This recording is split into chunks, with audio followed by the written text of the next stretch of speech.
Adate kasyachit papam नादते नादते कस्यचित् कश्चित् पापम् पापम् na chaiva sukritam vibhu न न चैवं चैव सुकृते विभो सुकृतं विभु अज्ञानेन आवृतं ज्ञानम् ज्ञानेनावृतं अज्ञानेन ज्ञानं आवृतं ज्ञानं तेन मुह्यन्ति जन्तवः तेन तेन मुह्यन्ति मुह्यन्ति जन्तवः जन्तवः.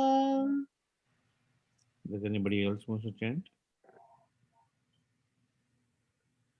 नादत्ते कस्यचित् पापम् नादत्ते नादते कस्यचित् कस्यचित् पापम् पापं न चैव सुकृतं विभुः न न चैव चैव सुकृतां विभो सुकृतं विभु अज्ञानेन आवृतं ज्ञानम् अज्ञानेन अज्ञानेन आवृतं आवृतं ज्ञानम् ज्ञानं तेन मुह्यन्ति जन्तवः तेन तेन मुह्यन्ति मुह्यन्ति जन्तवः. जन्तवः नादत्ते कस्यचित् पापं न आदते नादत्ते नादते कस्यचित् कस्यचित् पापम् पापम् न चैव सुकृतं विभु न न चैव चैव सुकृतां सुकृतं विभो अज्ञानेन आवृतं ज्ञानम् अज्ञानेन आवृतं ज्ञानम् तेन मुह्यन्ति जन्तवः.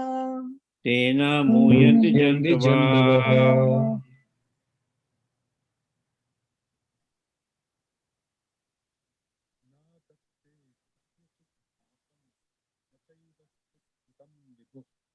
अज्ञानेनावृतं ज्ञानं तेन मुह्यन्ति जन्तवः.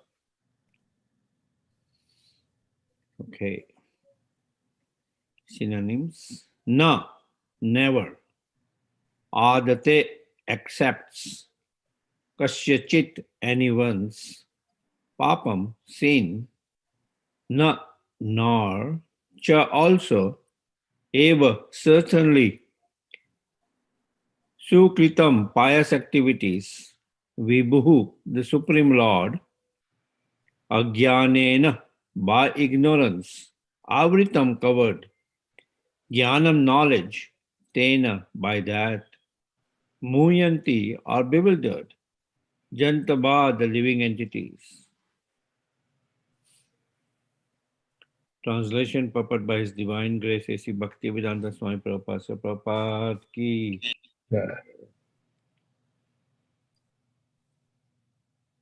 Nor does the Supreme Lord assume anyone's sinful or pious activities. Embodied beings, however, are bewildered because of the ignorance which covers the real knowledge. Let's repeat again.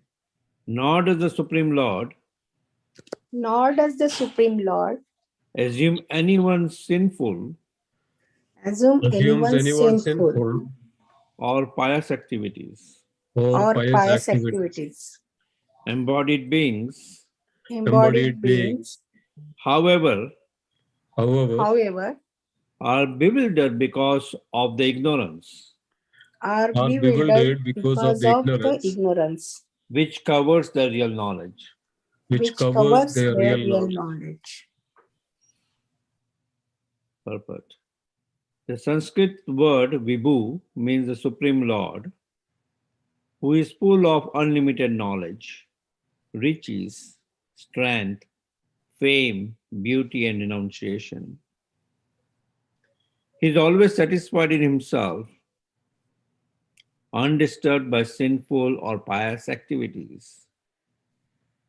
He does not create a particular situation for any living entity, but the living entity, bewildered by ignorance, desires to be put into certain conditions of life, and thereby his chain of action and reaction begins. A living entity is by superior nature full of knowledge. Nevertheless, he is prone to be influenced by ignorance due to his limited power. The Lord is omnipotent, but the living entity is not. The Lord is Vibhu or omniscient, but the living entity is Anu or atomic. Because he is a living soul, he has the capacity to desire by his free will. Such desire is fulfilled only by the omnipotent Lord. And so, when the living entity is bewildered by his desires, the Lord allows him to fulfill those desires. But the Lord is never responsible for the actions and reactions of the particular situation which may be desired. Being in a bewildered condition, therefore, the embodied soul identifies with the circumstantial material body and becomes subjected to the temporary misery and happiness of life. The Lord is a constant companion of the living entity as Paramatma or the super soul, and therefore he can understand the desires of the individual soul, as one can smell the fragrance of the flower by being near it. Desire is a subtle form of conditioning for the living entity. The Lord fulfills his desire as he deserves. Man proposes and God disposes. The individual is not therefore omnipotent in fulfilling his desires. The Lord, however, can fulfill all desires, and the Lord, being neutral to everyone, does not interfere with the desires of the minute, independent living entities. However, when one desires Krishna, the Lord takes special care and encourages one to desire in such a way that one can attain to him and be eternally happy. The Vedic hymns therefore declare, Esha hi eva sadhu karma karyati tam yam evyo lokebhya unni nishyate esha yu eva sadhu karma karayanti yam ado ninishate. The Lord engages the living entity in pious activities so that he may be elevated. The Lord engages him in impious activities so that he may go to hell.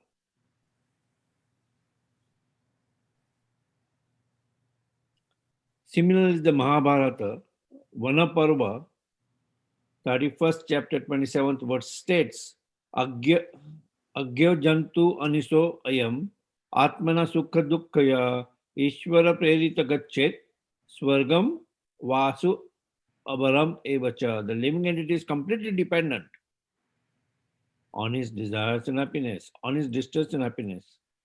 By the will of the Supreme, he can go to heaven or hell as a cloud is driven by the air.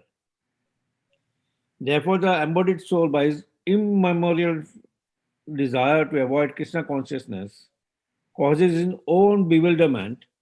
Consequently, although he is constitutionally eternal, blissful, and cognizant, due to the littleness of his existence, he forgets his constitutional position of service to the Lord and is thus entrapped by nescience. And under the spell of ignorance, the living entity claims that the Lord is responsible for his conditioned existence.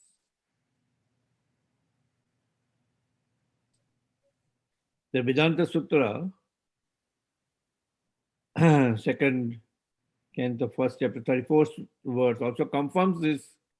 Vaishamya naglinya na sapek satvat tathahi darshayati. The Lord neither hates nor likes anyone, though he appears to. Om Agnanatimindasya Gyananjana Salakaya Chakshurmitan Yena Tasmai Shri Guruve Namaha.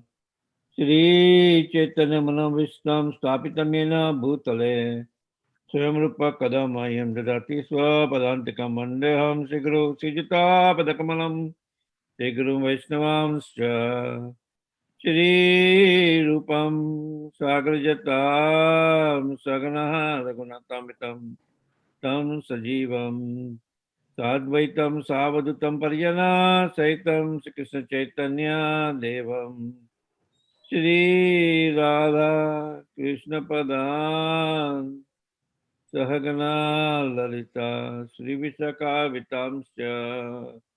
He Krishna Karuna Sindhu Dinabandhu Jagatpate Gopesha Gopika Kanta Radha Kanta Namastate Tapta Kanchana Gaurangi Radhe Vrindavaneshwari Rishabhano Sute Devi Pranamami Hari Priye Vancha Kalpatar Bhayascha Kripa Sindhu Bhayavacha Patitanam Pavanebhyo Vaishnavebhyo Namo Namaha Jai Shri Krishna Chaitanya Prabhu Nityananda Shri Advaita Gadadhar Sivasadi Gaura Bhakta Vrinda Hare Krishna Krishna Krishna Hare Hare Hare Ramo Rama Rama Hare Hare.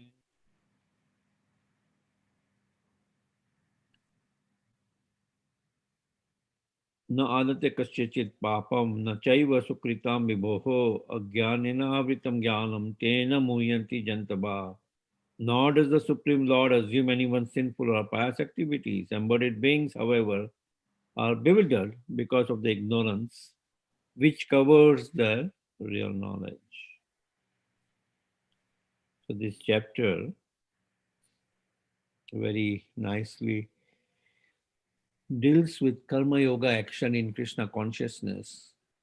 Right. We saw last week that yes, it began when Arjuna is posing that query that on one side you are telling me to renounce the activity, on another side you are telling me to fight the war, right? So what is good, right? Should I perform the activity or should I renounce the activity, right? And Lord Krishna mentions, as we see in the first section, second section, he mentions about performing Niskam Karma Yoga, right? That yes, one needs to perform one's activity, but um, should not be attached to one's result.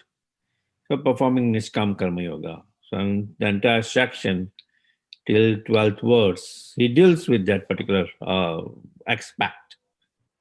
And then from 13th to 15th verse, now when he's telling about, you have to perform your activities, then he gives knowledge here in these three verses that who is the performer, right? In the second chapter of the Bhagavad Gita, he also deals with this subject matter, that who is the doer, right? In the material world, being bewildered by material nature, we think ourselves to be the doer, right? We think ourselves to be the doer. But are we the doer? Mhm.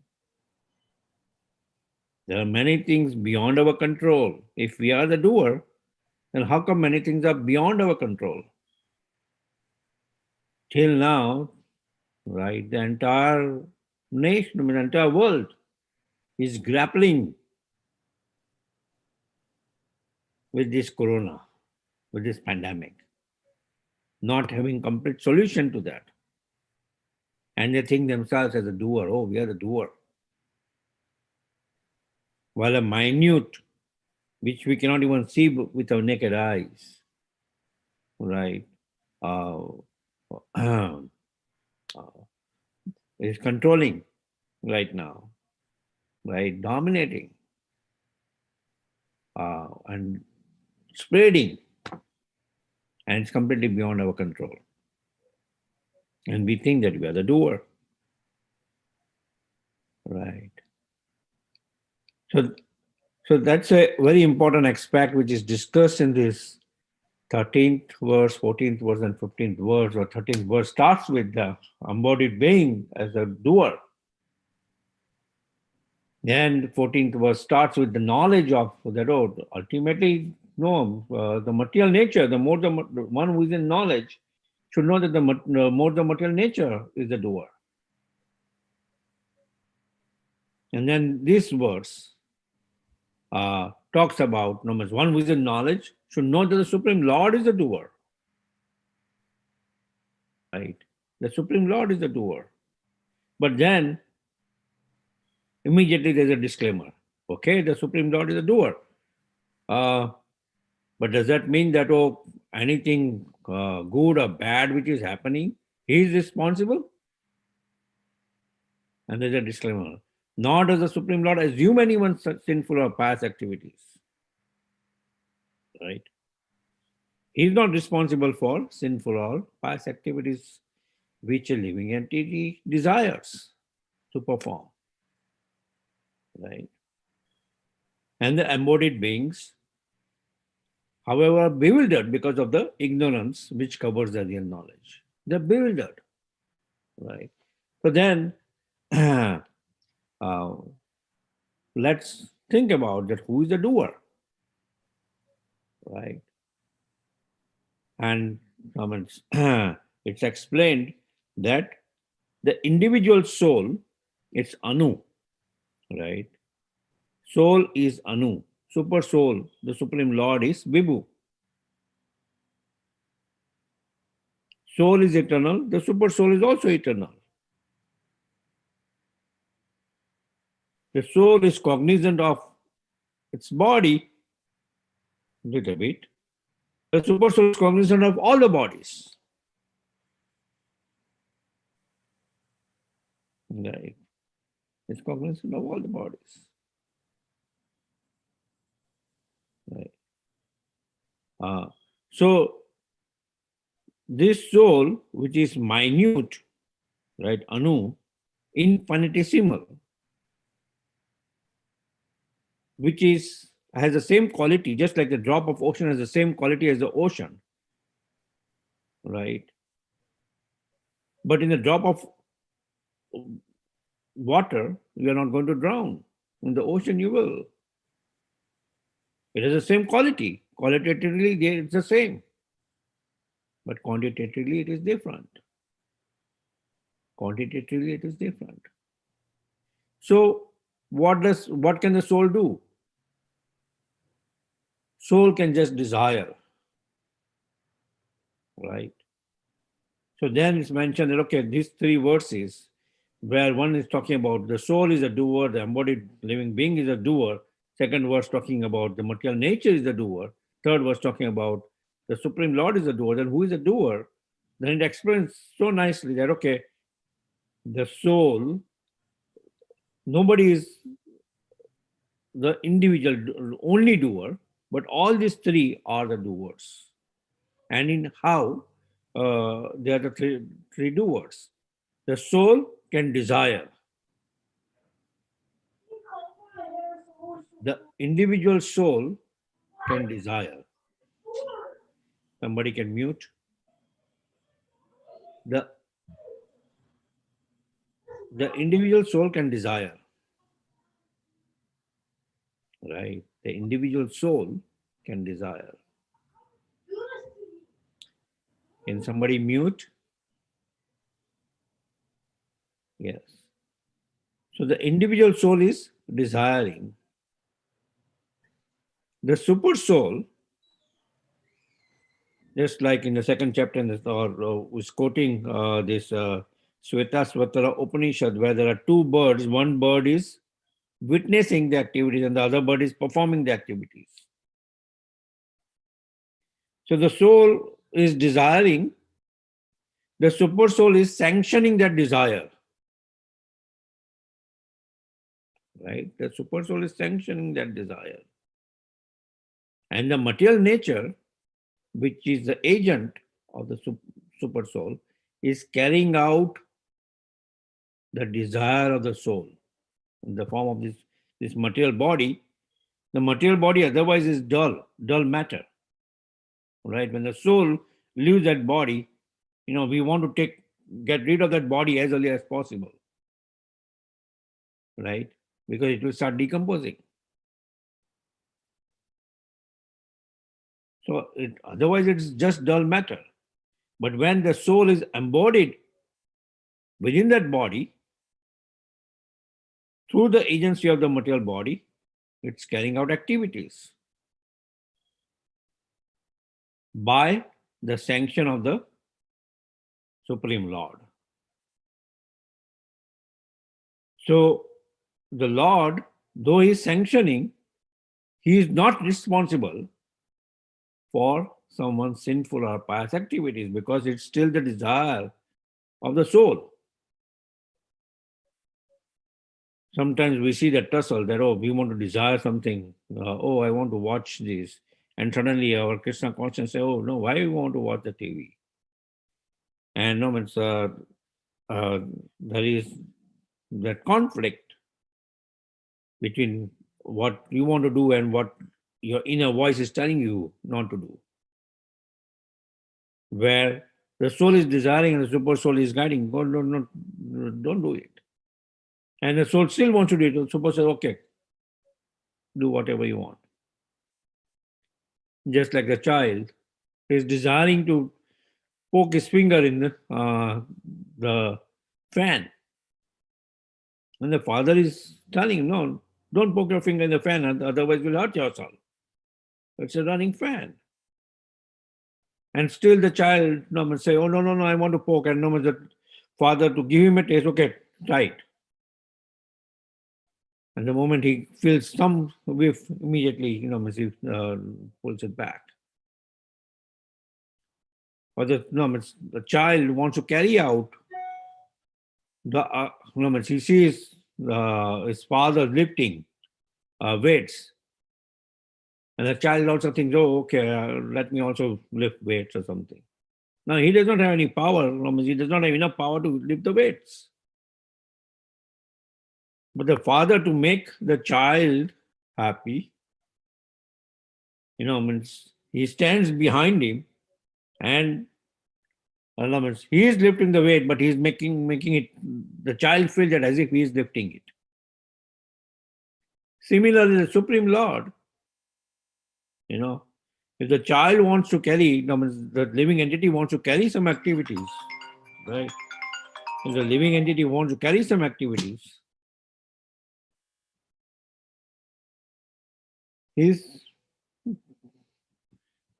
making the living entity feel, oh, you are doing it. You are the doer. And false ego, and then the living entity feels himself so puffed up that, oh, I am the doer, I am the scientist, I am this engineer, I am that. Oh, I have achieved so much. I came to America, I have so much riches. Right? Which in actuality is carried out throughout by the super soul. Through the agency of this material body. So, the Supreme Lord, though he is a sanctioner, he is not responsible. He does not assume anyone's sinful or pious activities. Right. Another point which is made here is the embodied beings, however, are bewildered. Right? They otherwise are bewildered because of the ignorance which covers the real knowledge. Right? They are bewildered, completely bewildered. Right. The real knowledge, the soul, since it is part and parcel of the Supreme Lord, it is Sat Chit Ananda, full of eternality, full of knowledge, full of bliss. Then also, because of that bewilderment, because of that nescience, because of that darkness,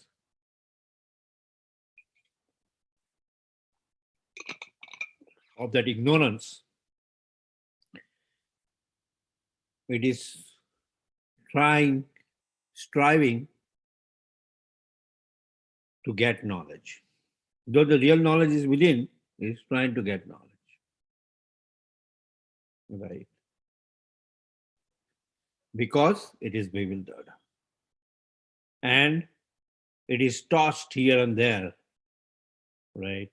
Just like the analogy is given about the clouds. Like the clouds are in the air. Right.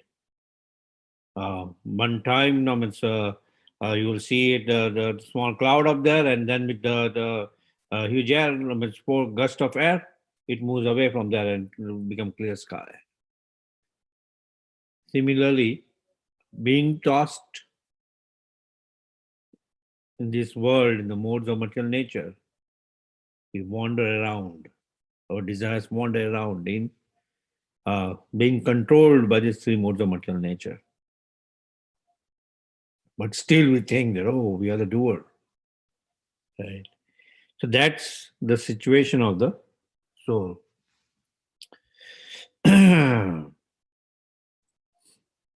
Okay, are there any questions on this very important topic?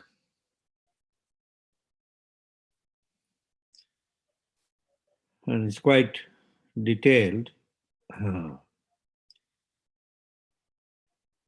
Did everybody get the essence of these three doers?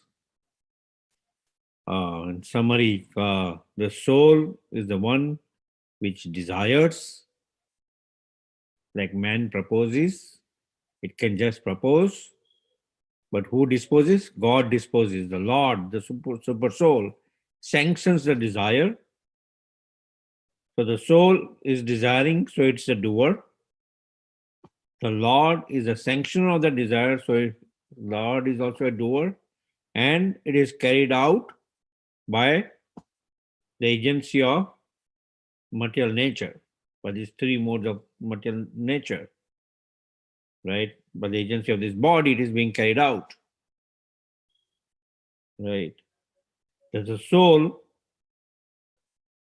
in ignorance, is identifying itself with the body. That's why the happiness and distress which the senses feel, it is identifying itself with that. The summer and winter seasons, otherwise a dead body, means you put them in the freezer, it does not feel the cold, right? Put him in an oven to disintegrate all the elements of the body, it does not feel the heat. But the soul, identifying with the body, immediately when it starts, 90 degrees, 93 degrees, it starts feeling the heat. Oh, it's so hot, it's so hot. Right. We might be right in front of the Lord and it's so hot. Oh, the air conditioner is not working in the temple. It's so hot. Because the soul is identifying with the body. Right. And because it's identifying with the body, it is feeling the pains and pleasures of the body. Right. Otherwise, soul is full of bliss, ananda, full of bliss. We seek happiness everywhere outside, but the real happiness is within. It's full of bliss. But because of that covering of ignorance, it is identifying with the happiness of the senses. When the senses are satisfied, it feels happy. When the senses are not satisfied, it feels distressed. Okay, let's open up for discussion.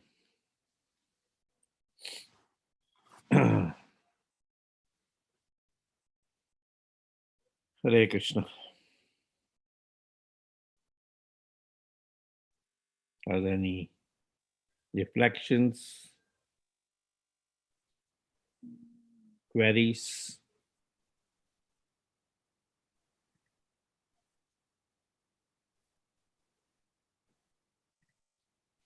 Go ahead. Prabhuji, Yes. Prabhuji, Dhanvat Pranam. Thank you for the No problem. discussion and opening up the class for us. I am wondering, Prabhu, that so whatever feelings or emotions one is going through, how are we supposed to identify with those? So those feelings or emotions, because we have to perform the devotional service in a loving emotion. Hmm. So if we are not having those kind of emotions or feelings, then how are we going to reciprocate? If I'm not sure if I'm able to express the question rightly, But I'm wondering that if we don't have those, then if we Yeah. don't feel those emotions, then how are we supposed to identify? Like if somebody is going through pain or happiness or distress, or Mhm. if they are happy doing something, being in devotional service. So Okay. we are identifying using our senses only. We are going through those feelings and emotions through our senses only. Yeah. Good question, Mataji.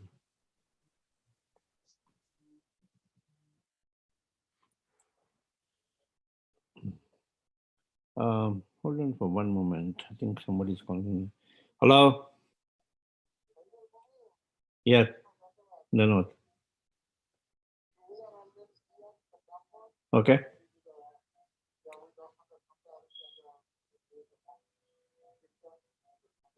Yeah.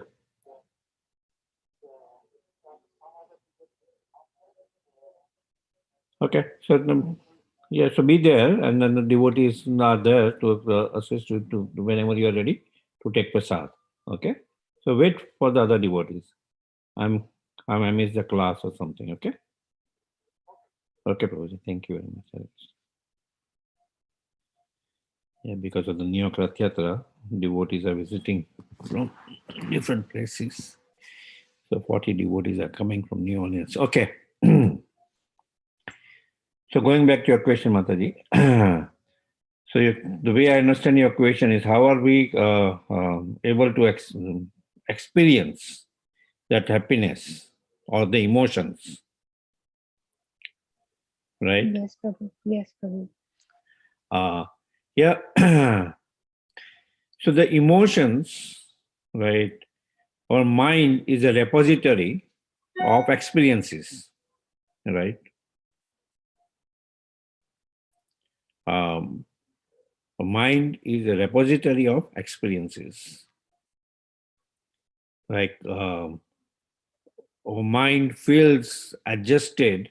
There are um, we are comfortable with certain temperature, then a emotion comes off.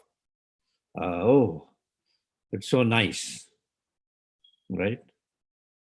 Or a mind uh, uh, feels adjusted to some other temperature. So it's individual experiences which are being uh, stored in our memory, where we feel happiness and distress, and we feel certain emotions.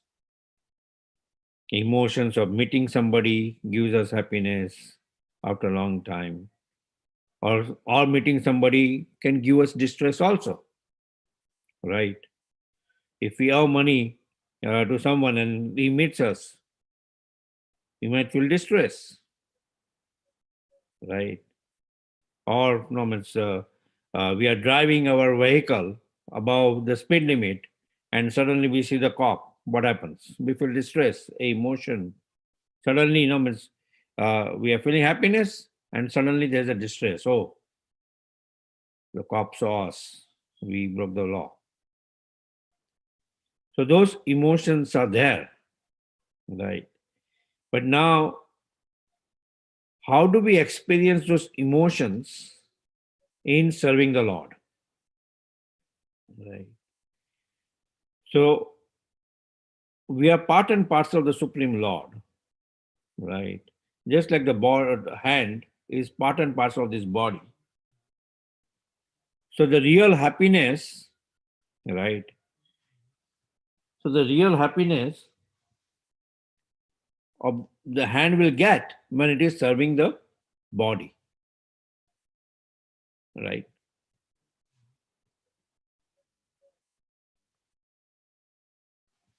The real happiness the hand will get when it is serving the body. Otherwise, the hand will always feel, for a while, I might hold something and I might feel, oh, it's so cozy, it's so comfortable, it's so nice. A temporary situation. But the real happiness comes when it serves the body. So similarly, that soul, when it serves the Supreme Lord in form of devotional service, right, it feels real happiness. when we have to wake up early in the morning. Otherwise, we feel so distressful, right? Problem is because sleep is considered as mode of ignorance, right? So when we are covered by that mode of ignorance, suddenly we have to wake up. For a while, we don't want to wake up, right? Our alarm is near us and we will go on snoozing it. We don't want to wake up. Oh, I want to be in ignorance more and more. But when we wake up, no, I have to go for Mangalarti. Initially, we don't like, right? But when we're in front of the Lord, right, it gives us so much happiness. And where does that emotion come from? That emotion which is eternally pursued within us, because a part of the Supreme Lord, when it gets connected with the Supreme Lord, there are certain emotions which we may not have experienced throughout our life. Those emotion evokes within us. And suddenly we start dancing in front of the Lord. Right? Because that is ananda. That is not temporary happiness. That's ananda. So when we are in connection with the Lord, and take any service also, at our house we may not be, even little bit of gardening will kind of, will say, oh, it's so painful. Let me just get a outside guy to do our gardening. But the same person, when he goes to the temple, when he performs some service, he feels so much happiness within, which is bliss, because he's performing devotional service. Right? He is feeling blissful. Right? Am I answering your question all right, Mother? So, Prabhu, then one question came in my mind was, okay, if we are doing some seva, which is devotional service, we feel happy. But if it is towards material platform, then we are completely opposite. Yes. So the perceiver or the observer who is completely unaware, okay, they'll start judging us. So temple services they do very nicely. Otherwise, they are not doing it very nicely. So they'll start judging us. What is happening, right? Yeah. The person who is not aware of Yeah. So they may what is start judging happening. us. So we should say, okay, why don't you also join and you feel it yourself? Right? Mhm. Mhm. Because devotional service is so blissful. Otherwise, like tomorrow is Rath Yatra. We go right on 5th Avenue and there will be dancing in front of the Lord. Now, ordinarily, it's right on 5th Avenue, which is such a posh avenue. We won't like to just go on dancing like that. Mhm. Right? But here, right on the road, people will kind of fall down, offer prostrated obeisances, and they'll feel so blissful. They'll forget that there may be some corona on the floor. They'll just offer prostrated obeisances out of loving sentiment for the Supreme Lord, who is my Supreme Master, my Supreme Father. Right? Let him do whatever he wants to do to me. Marobi Rakobi Jo Icha Tumar. If you want to, and ultimately that is the thing, right? The real understanding is, nothing is in our hands, right? If he wants to kill, nobody will be able to save you. If he wants to protect, nobody will be able to kill you, right? So, but to the level where we can perform devotional service, and ultimately, if we go on increasing that, in Bhagavad Gita, it says, Satatam Kirtanantamam. Not only chant 1 round, 2 rounds, Satatam Kirtanantamam. 24 hours perform devotional service. To Arjuna, he says completely situate, Niskam Karma Yoga, means Niskam Karma Yoga, to completely go on performing activities without thinking about the results. Now, if your boss tells you, okay, no, you just perform activities, I'm not going to give you salary, right? No, it's not going to, no, you're not going to feel happy about it. You won't go on performing it. But same thing now in the temple. So you just perform devotional service, voluntary service. It's voluntary. You won't be paid. But then also devotees come and go on doing service without expectation of result. Why? Because by that service itself, it gives them inner bliss. And the outsider may observe it. Oh, no, how come he's cleaning the bathrooms there and at home he does not do? How come he's cooking and home he's not doing? They may make their own judgment. Fine. But at least the performer feels so much bliss. When devotees, congregation, community, they come to temple, they don't want to go back home. Because the Sangha, association of devotees, gives them so much bliss. A child also does not want to go back home.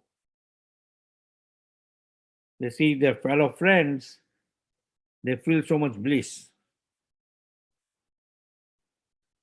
Right?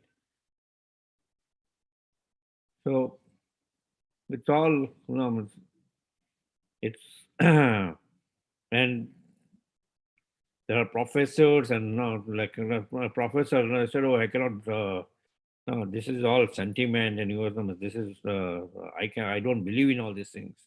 And he went to India and somehow, he was put into this Rath Yatra, Jagannath Rath Yatra, and he just started dancing, not knowing that how come, all this time he was a non-believer and suddenly loving sentiments were coming into him. Observing. And I have that article where he mentioned, I cannot explain that. To my logic, I cannot explain the kind of emotions which I got. But that's out of the world. So if momentarily also he gets that, what to speak of a devotee who is continuously in care of the Supreme Lord? Right. Dhruva Maharaj, when he was practicing devotion, all these austerities to get the darshan of the Supreme Lord, so that he can fulfill his material desire to get a kingdom higher than his great-grandfather. He was performing austerities to fulfill his material desires. But the moment he saw the Lord, right, he forgot all his material desires. And he felt that, oh, that material desires which I was thinking about to get a kingdom higher than my grandfather is just like broken pieces of glass. And that's there. Ultimately, we might, I was just talking to a friend, big person who may have all the wealth, this Michael Schoolmaker, who, then ultimately, where's the wealth? The moment their pious activities are, the results of that is gone, they are bankrupt.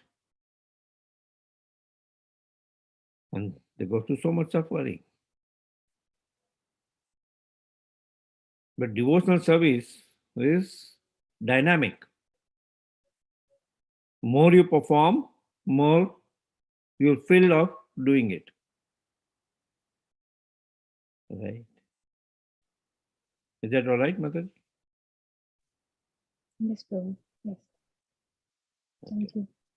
Thank you. Was there any other discussion? Hare Krishna, Dandot Pranam. Yes. Thanks to Srila Prabhupada. So probably my question is, in the material world, everything has the boundaries, right? So our body or whatever we see physically, anything in this world has a boundary. So there are limitations, right? Yes. So, but in the spiritual realm, the soul, is it something we can at least imagine or whatever? It is boundless. That means it is infinite. In the spiritual realm, the soul has no boundaries, unlike in the material world, right? That's So true. that way, are we like infinite in nature in the spiritual realm? Infinitesimal, though we are infinitesimal, though we are tiny, minute compared to the Supreme Lord, but when it experiences full of knowledge, full of bliss, full of eternality, it is it's very, very difficult for him to comprehend. And it feels boundless. Right? It feels boundless. Mhm. It's not just like we have this verse, Mukam karoti vachalam, pangum langate giri. Right? Pangum langate giri. A lame person can cross mountains. A dumb person can speak volumes. Right? It feels boundless because it is in touch with the Supreme Lord, who is completely infinite.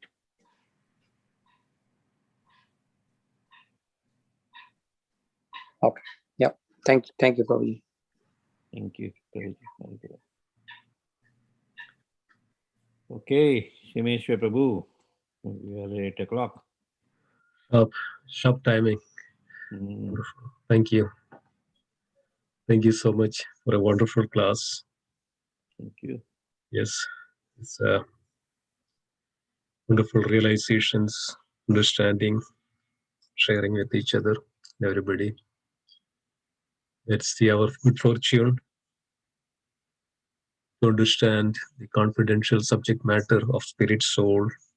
Sometimes we all confuse, right? We all have this such an ego that, oh, I am the doer, I am such a person, I am this, I am that, I'm doing this, I'm doing so much. Even somebody comes to the devotional service in the platform and started, oh, I'm doing so much. But actually, in reality, it's the mercy of the Lord. Lord is sanctioning, and even we are sitting here and understanding, realizing this subject matter, it's also mercy of the Lord. It's wonderful to have this proper understanding so that we can situate ourselves in the right platform. Otherwise, we'll completely immerse into the material realm with I am the doer, I have to enjoy, I am this, I am that. Who are you? Who is that person? Why he is that way? All this. When you understand this proper knowledge spoken by the Supreme Lord, is unparalleled. If you study any other scriptures, will not get such deep transcendental knowledge. Very powerful, very strong. We can connect each and everything in this world to this, what Lord is speaking. And we can see that and realize that it's completely and absolute and true. So thank you so much, Roji, sharing this such a transcendental, wonderful realizations. So thank you. And as Roji mentioned, tomorrow is the Yatra. We were much awaited for this Yatra. Last year we didn't have. Devotees, if you are able to join, please join. It's a wonderful association. Lord is